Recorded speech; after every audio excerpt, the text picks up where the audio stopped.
En un mundo en constante cambio, donde la tecnología, el negocio y el emprendimiento definen nuestro futuro, existe una narradora que destaca, Lyanne Alfaro. Su pasión va más allá, explorando la influencia latina en una economía global de más de 2.6 billones de dólares. Desde lanzar su newsletter semanal, Moneda Moves, hasta contar historias en la intersección de cultura y negocio. Lyanne no solo narra, sino que vive las historias. Actualmente en Google dirige estrategias para canales globales que resaltan comunidades diversas de desarrolladores. Su talento también brilló en Nasdaq, reimaginando la forma en que se presentan las empresas al mundo. Reconocida por The New York Emmys, Webby Awards y más. Hoy, Lyanne comparte su visión única en D Mente. Prepárate para sumergirte en un relato de impacto. Bienvenida, Lyanne Alfaro. Hola, ¿qué tal? Les saluda Mauricio García. En esta ocasión, una entrevista más con una empresaria, con una emprendedora, con una apasionada, curiosa por el mundo de las finanzas y de la psicología, el mindset.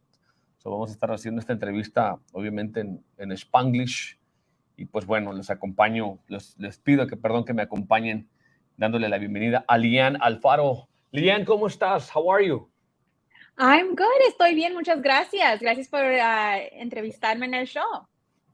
Oh, el gusto, créeme que es nuestro. Estamos emocionados por platicar contigo. Creemos que lo que estás haciendo es de mucho valor para la comunidad por dos razones. Primero, porque hablas mucho sobre la parte del mindset, ¿no? La mentalidad que se requiere para tener éxito. Y luego tienes una pasión que cualquiera puede notar que es bastante fuerte por el tema del dinero, right? Like the hope, the passion for helping people understand, how money works. So I want to begin first talking about mindset and really discovering where did you get that mental toughness that you have today. So as you were growing up, what would you say is the experiences you went through that helped you have this sort of mindset you have today? Yeah, thank you for the question. I think that growing up in Chicago, the mindset that I had around money is very different from the one that I have today. Growing up, I saw a lot of scarcity. My parents are two immigrants from Mexico. They came here really just low income, looking for a better life for their children, especially my dad, who had this very entrepreneurial drive about him where he said, I don't know exactly what opportunity lies, but I know that I have some studying under my belt, and I know that there's a lot of possibilities ahead of me. And so when he came here, he first was in a union, a carpentry union, where he picked up a lot of skills. And along the way, he started doing more jobs outside of that as well, as he was able to get his green card and then eventually his citizenship. And he said, what I can do so much more expansively. And this country promises a lot in entrepreneurship. So what he did was he started really helping remodel homes, picking up more skills as he went. But I did grow up with, like, we definitely had to budget a lot. And my mother was the one la encargada en la casa. Que she needed to make sure that the money we made, especially when my dad made the leap from union construction job to like entrepreneurship, that we had enough money to keep us afloat, because there were some months where we had a decent amount of money and other months where that was more scarce and not so much. So through that journey, I learned a lot about budgeting, the importance of keeping track of your money. When money comes in, money comes out. But I think what was really missing was this different structural systems that exist in the US that help us combat inflation, the different systems that help us invest in ways more than real estate. My dad was great in thinking ahead and getting properties for real estate, but that was really the extent of investing. And there's so many other ways to invest and so many ways to stow away your money, and ways that rich people in this country really leverage the system to ensure that they have their wealth protected, not just for their generation, but for ones to come. All right, I think you, first of all, decided to take on yourself probably one of the biggest challenges right now. It's getting more Latinos to broaden their horizon in terms of where to invest. What I found is most Latinos have most of their wealth in real estate, just like you've mentioned, right? Yeah. And that in great part comes from what they've learned from our grandparents, coming here and thinking real estate is the pretty much best alternative out there to invest. What have been some of the mindset and pushback, I should say, from the community that you've noticed that making it difficult for them to adapt this idea that they ought to maybe participate more in the financial markets other than just the real estate markets.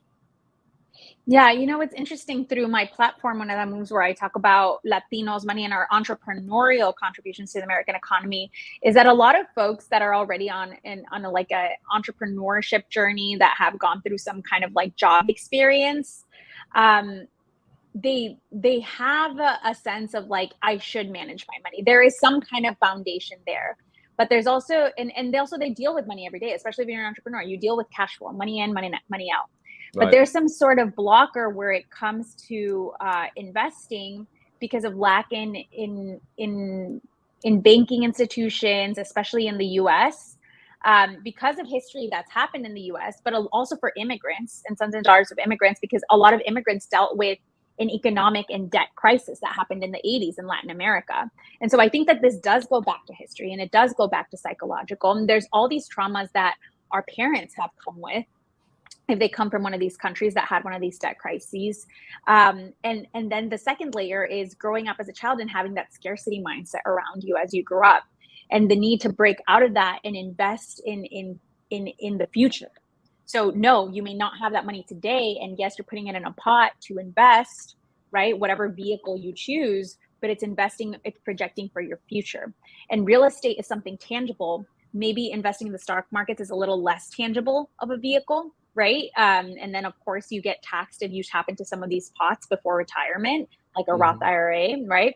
So I think it's difficult for us to wrap our minds around the less tangible, but it's also important to understand the system in which these not physical things exist, because that's how, when you look at the wealthiest people, that is how they manage their money.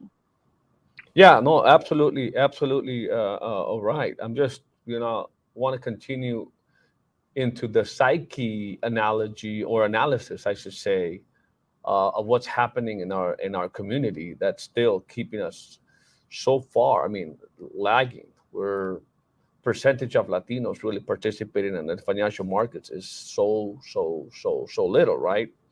How much of it do you think has to do with income? I think that there is a part of our population that really needs to tackle everything that comes before investing. Like there's so much of our community that needs to first address like debt, right? Like if you're deep in debt and you're living paycheck to paycheck, you probably shouldn't be jumping into like big investing in the stock market before making sure that the home base is taken care of, right? And so I do actually see, especially in younger generations and Gen Z, there's a big hunger to invest and riskily invest too. Like we see crypto investing. I think the LA Times had an article 2 years ago about how 18-year-olds were diving into the investing landscape through Robinhood and these accessible apps, which is wonderful that these fintech apps have made investing so accessible. But before we get there, we need to make sure the home base, the like base layer is taken care of. I kind of think of it as like the main infrastructure of the home. How can you begin to put in like these investments in the home, like solar panels, if you don't have the infrastructure of the home built out, right? So that is a big hurdle to get through if you're living paycheck to paycheck. And I do think that there's a gap here, right? Talking to somebody like even myself, who's in a corporate job, who now has the ability to think and project forward, and somebody who's like, hey, listen, I'm dealing paycheck to paycheck. So I do think that they're like, for someone like myself, I've taken the responsibility of working with my parents and being like, okay, how can we do it one pasito at a time? Like, oh, you didn't have a nest egg, you didn't have a sinking fund. How can we work on having a sinking fund in like a high yield savings account, right? Like, how can we start with that? Because it all depends where your start line is, right? We can't be talking about like investing up here if you don't have the base layer. But also that can apply for real estate. And I see some people talking about real estate before we have that base layer. Yeah, I love how you frame that. Now, I would even argue go even further back, because a lot of it also is how did we get in debt, right, in the first place, in terms of spending more than we earn, because there were actions that were taken prior. So even further back, and a lot of the youth, like you say, that they get curious about investing in crypto and the stock market, is the whole mentality maybe of do you think most of it comes from just FOMO, fear of missing out, getting rich quick, instead of really understanding that investing successfully is a long game, it's a decades game, versus just, I'm going to go in the stock market, become a trader, maybe, either get rich trading crypto, trading stocks, versus really looking at the long game? Let's talk about the psychology here to help some people maybe get their mind right in terms of how to really win the money game.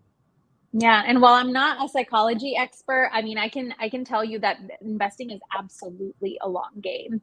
Even when we talk about real estate, sometimes I heard this with my parents, like the flipping a home. There is a sense of immediacy of immediately getting a return on your investment, and truly, that's not how some of the wealthiest people invest. Some of the people that invest, who are the wealthiest, like they invest for the long game, and they invest to protect their money, right?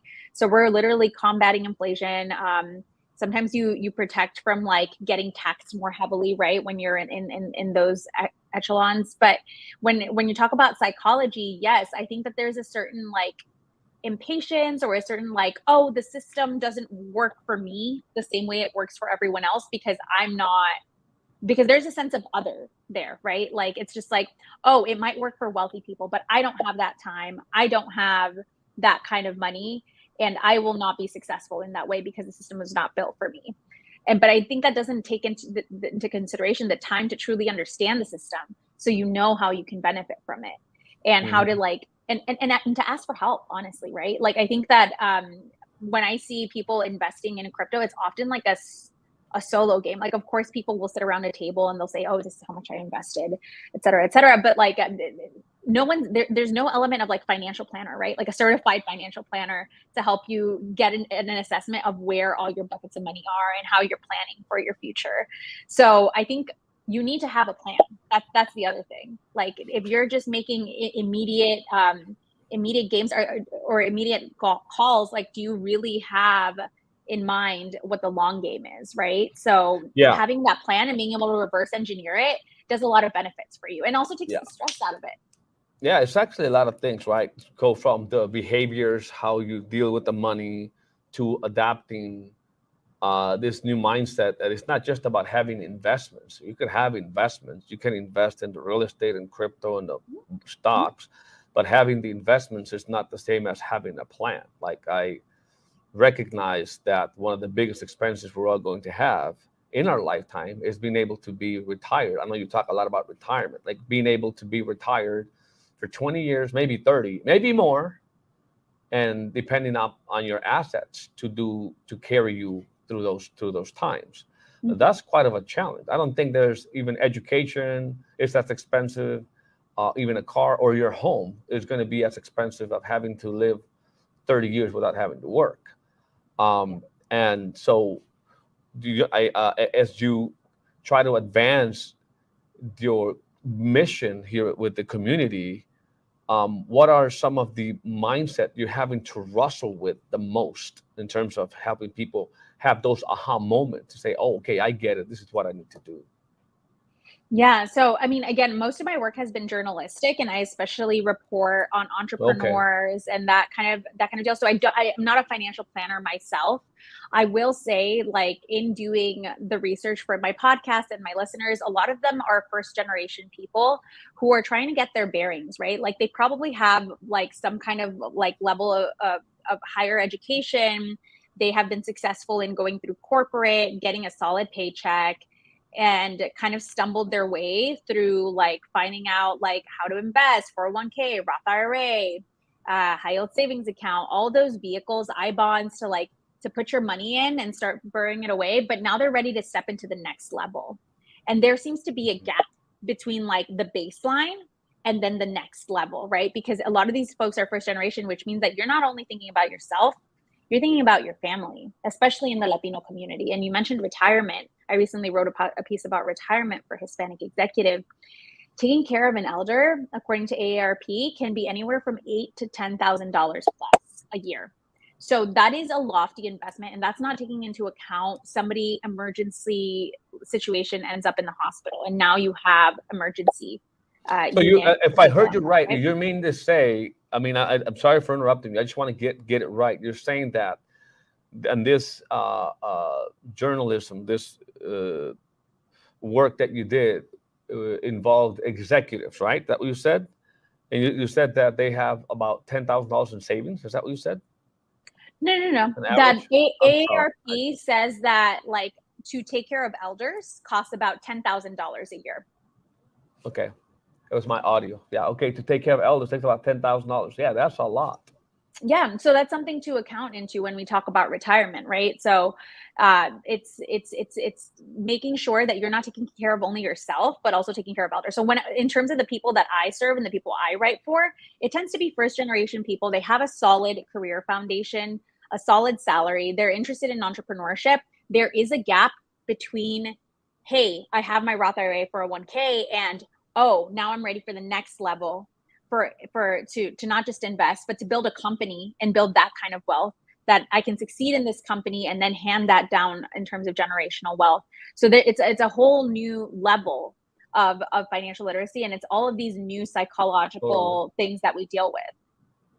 Very good. Now there was this episode, or I think post I saw where you're looking at trends. I thought that was pretty interesting because you're looking at what are the trends in the Latino community in terms of, the blue collar worker versus the professional or the executives, how they think about retirement and how they're actually retiring. Can you elaborate a little bit about that? Yeah, so I did write recently a piece on how executives are thinking about retiring specifically. Executives are very focused on how can I not just create the most wealth, but like it's more of a lifestyle question. What is my lifestyle that I am planning for and projecting for, and how can I build around that? So a lot of folks, they're considering entrepreneurship because entrepreneurship provides a bigger level of flexibility around the way that you want to live and how you choose to amass wealth. The other is retiring abroad. So with that flexibility of being an entrepreneur, you're not bound to retiring in the United States. And it's so interesting because so many of these people are first or second generation. They may say, hey, the cost of living back in my motherland, whether it's Ecuador, Peru, Mexico, is going to be cheaper than here. And if that opportunity is available, or the country is not in crisis, I can go back and actually live a life there more comfortably for myself and not just my parents, who, by the way, I probably have to take care of in my retirement years. So there's a little bit more expansiveness in thinking where executives come in, because they have, I think a key word here is freedom, lifestyle and freedom. I haven't done as much like blue collar workers, like how they're thinking about retirement per se, but I do know based on my reporting how they live day to day. We're thinking like paycheck to paycheck, getting out of credit card debt. I mean, we just saw the Fed raise interest rates to a historic high. All of these things are hitting poor people the hardest. And so when we talk about money, it absolutely cannot be a blanketed statement to everybody, because everybody comes from different backgrounds. That's absolutely going to impact how you view money. And yes, it's a psyche thing, but it's a psyche thing differently for everyone. I cannot talk to my parents who are working class, these blue collar workers, in the same way that I talk to my peers who I work with at a corporation. It's just not going to translate the same way. While we face similar challenges, it absolutely is out of getting out of that like paycheck to paycheck and starting to open up, a sinking fund, a high yield savings account, to open up that runway of freedom so you have that ability to think long term. Interesting. Now you are embodied in terms of the things that you are leveraging today. One is entrepreneurship, right? Because you're building a company, you're part of a team that's building a company, and then learning about money. I think those two things, right, are one of the most powerful things that we could leverage in this country.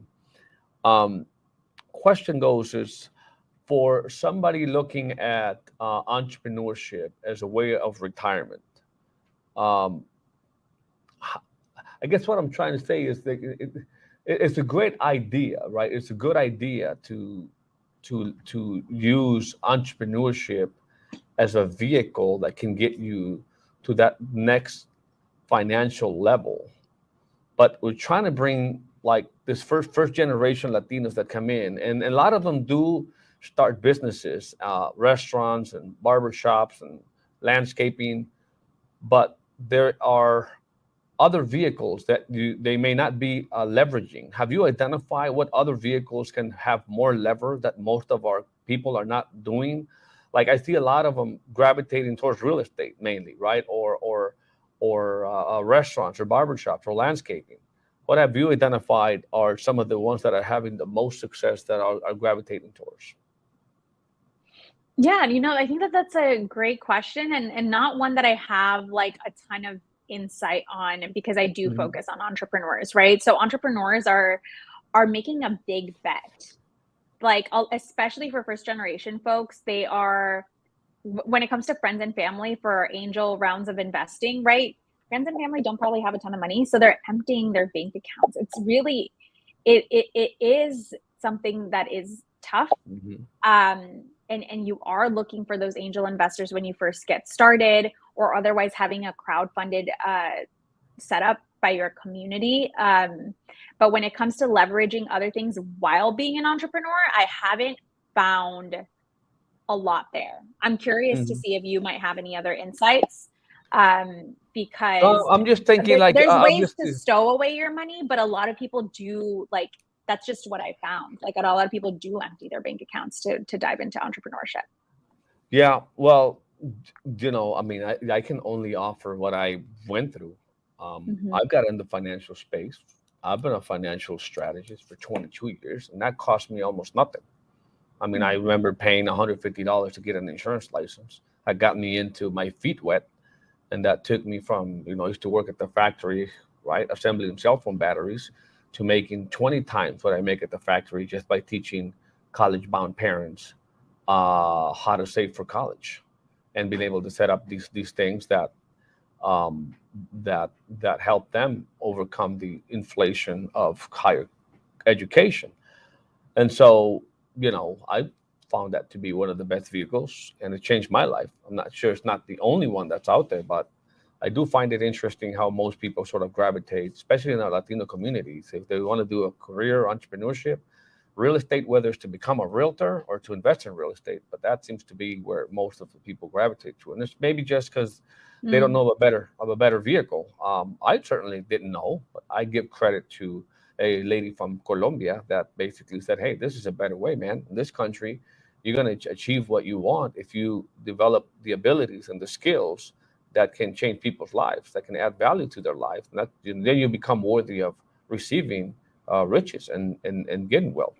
And just, my whole mindset started changing in the entrepreneurship space, understanding, obviously that working hard does not translate to financial freedom. Yeah. I mean, we're the hardest working people in this country. I say that with a lot of pride, but at the same time, sad, because even though we're the hardest working, we're lagging so behind in terms of wealth creation.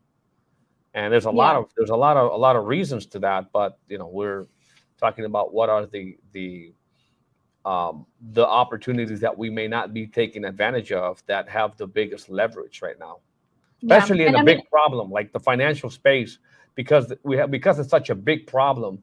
There's a lot of people that can actually enter the space and create wealth while helping others become wealthy with knowledge, and wealthy by practicing what it is to learn.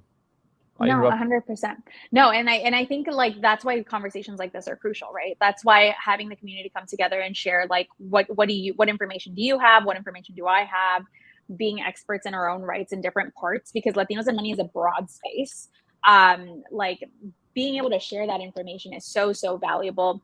The other thing that I will say that I have seen Latinos do, but not just Latinos, I think a lot of Americans post-pandemic, a lot of folks are participating in the gig economy. And a lot of folks are also having their business in addition to work. So they'll have their full-time job. And this isn't explicit to Latinos, but Latinos are among the biggest creators of business. So you're seeing a lot in our community have their full-time job, and then they run a business on the side. Instead of this or that, is this and that. And I think that is a lot of what we're seeing continue to progress. My question is, will it be sustainable? Because inflation, I mean, one of the reasons they're doing it is not maybe because they love to do it, they have to do it now. Now you Right. to work A lot of people one have to job. do it. Now it's 2 full-time jobs, now 3 full-time jobs. Now you got the gig on top of the job, and they're still not being able to make ends meet because And I inflation would is that robbing for everybody. the blue collar worker for sure. But I am Right. also seeing that in the corporate industry. I think there's a lot of people that see opportunity and great ideas, a great opportunity for ideas. But I think that there's a breaking point, right? There's a breaking point where it's like, oh, my business is growing. I just talked to a CPG founder. My business is growing. I can only spend 4 hours a day on it reasonably, barely keeping my wits about me. But do I really want to? Is it live to work, Yeah. or is it work to live? Right. So Right. at some point you need to make a call. Where do I really want to spend most of my time? Yeah, absolutely.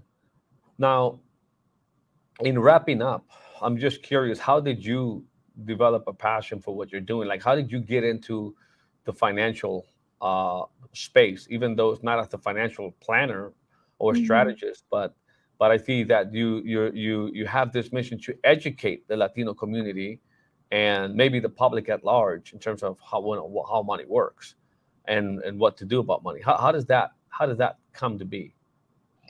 Yeah. So I mean, I'm a journalist by trade, and I fell into business journalism now 8 years ago.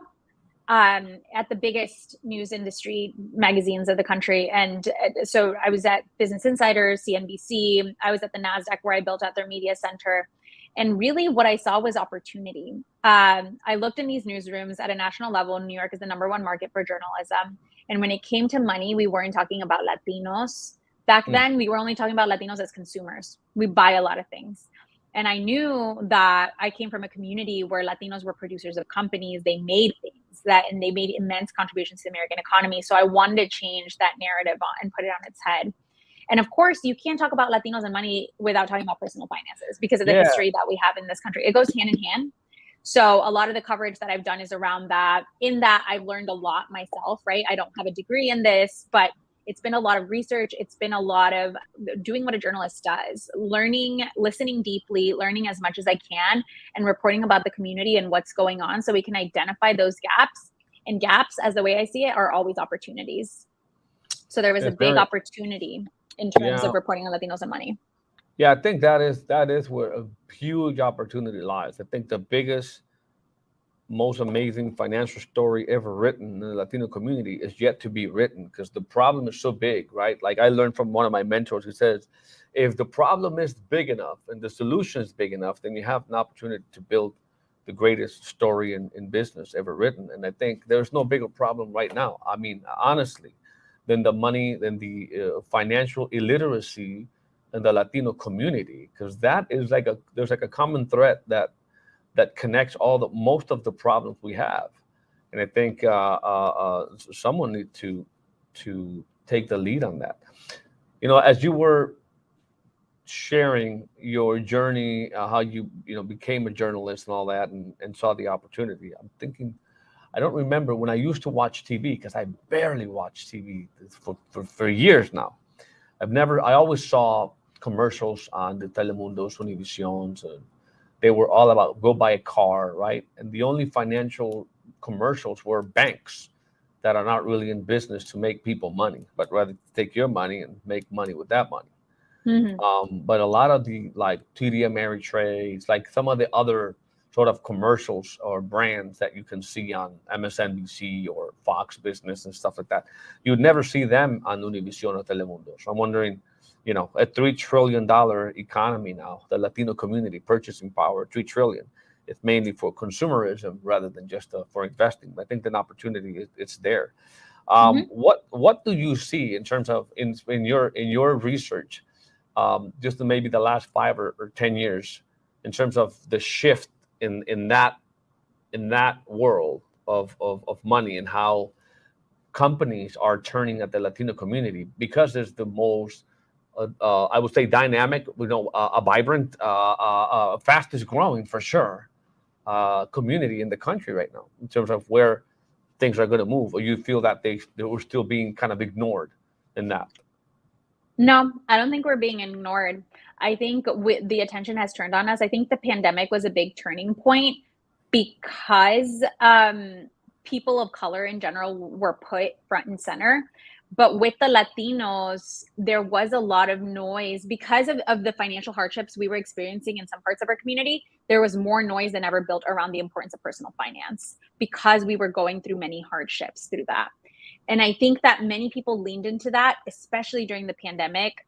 At that point, I'd already started reporting, so that was it was a really good moment for us to talk about Latinos and money. But I think there we also saw the gap, the big opportunity, which, as you said, is financial literacy.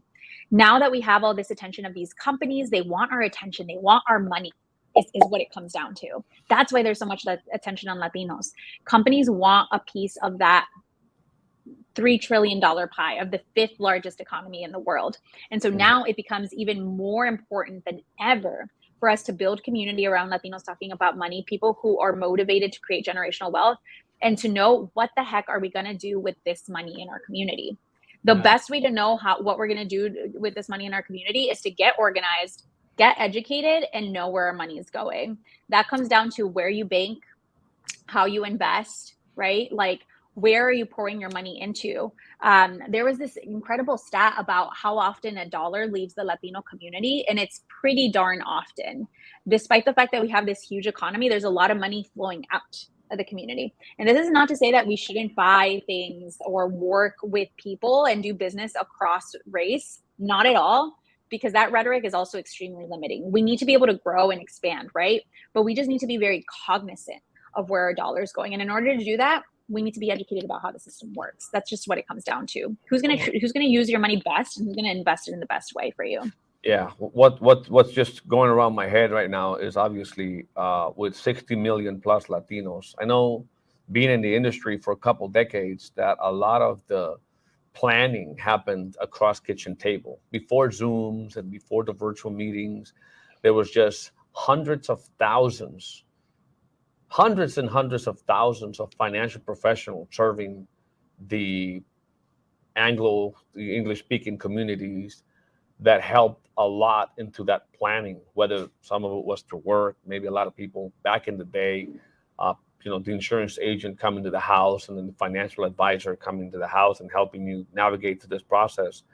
I just see that. I don't see yet AI or anything like that can actually put a plan together. You can open up an app and buy investments, but right. That's far from actually creating a whole plan, understanding longevity, health, the tax ramifications, like what's tax-free, what's tax-deferred, what's taxable, how to properly allocate between the tax environments, right? What is the longevity in your family, current health, that would be something that will do it. I mean, it just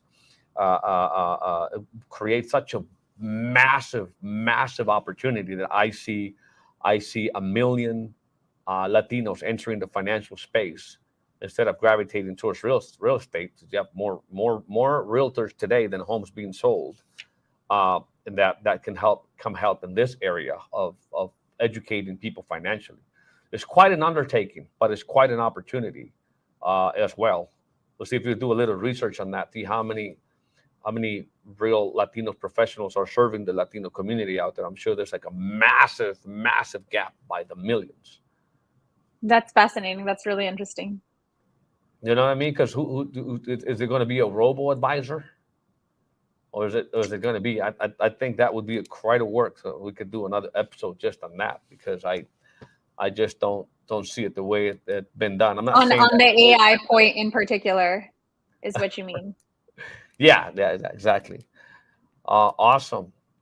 Well, any final comments that you'd have in terms of mindset and money that you want to make sure that our community gets from you as we wrap up? Yeah, I would say, honestly, one of the biggest things that has helped me as a journalist in my life, not just in my career, is the understanding that in order to get, even for myself and for the people I've written about, to get the money right, we need to be okay with being beginners. Not all of us had the luxury of growing up in environments where we had our parents to coach us through how to manage money, or how to set up our bank accounts, how to set our investing accounts. Many of us didn't, as a matter of fact.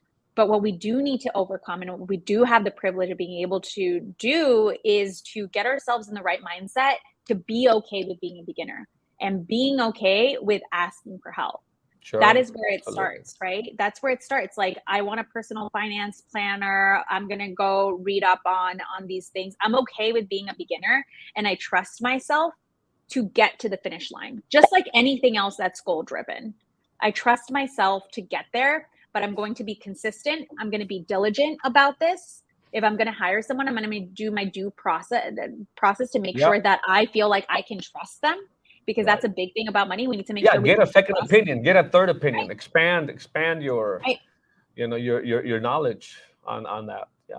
Expand your knowledge, expand your network, and expand your worth. Really, that's like the sequence, at least for me. Absolutely. Well, thank you so much for the work you do. Thank you so much for being here with us, having this conversation. Hope it's not the last time we get the opportunity to have this type of conversations. So in the meantime, take care. You have a great rest of your week. And thanks, Mauricio. We wish you the best. I appreciate it. Thank you, Mauricio. Take care. Bye-bye.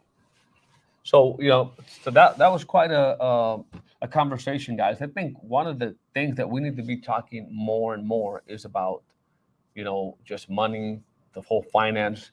I truly believe one of the biggest challenges we'll have, I said, is, being able to be retired for 30 years. How are we going to accomplish that without a plan or financial literacy? So really, really enjoyed the conversation. I'm going to have Lyanne Alfaro's information where you're watching this interview. Make sure you follow her and the work that she does. She's definitely out there doing a lot of the work that we don't have the time to do, or we're not doing, but she is. And I'm sure we'll all be better off after reading her work. So with that being said, have a great one. We'll see you in the next interview. Take care. Bye-bye.